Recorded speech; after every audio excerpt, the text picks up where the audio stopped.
একটা সভ্য সুন্দর, যেখানে আমাদের শিশুরা নিরাপদ একটা বাংলাদেশ পাবে, এরকম একটা দেশ আসলে কিভাবে গঠন হতে পারে এবং এই সরকারের ভূমিকা সম্পর্কে আমরা বলতে পারি? এই সরকার এখন যেটা করতে পারে, তার সমস্ত বাহিনীকে অনতিবিলম্বে ব্যারাকে ফেরত নিয়ে যেতে পারে এবং আন্তর্জাতিকভাবে এই হত্যার বিচার করা তাদের দরকার, সেটা করতে পারে।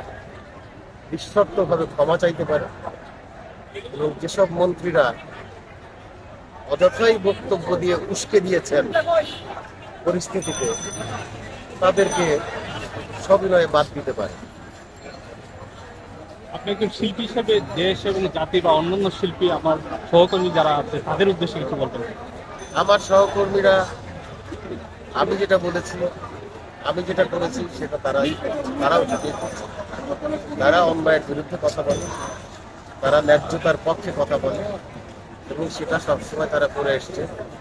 হয়তো সব শিল্পী এখানে আসতে পারেনি, কারণ কাজের চাপ আমাদের থাকে।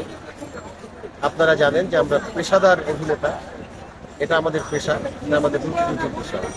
যে যখনই সময় পাচ্ছে তখনই আসছে, যে যখনই সময় পাচ্ছে তখনই আসছে।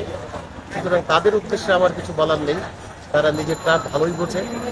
জনগণকে বলবো, আপনারা ন্যায্যতার পক্ষে থাকেন, অন্যায়ের বিরুদ্ধে রুখে যান।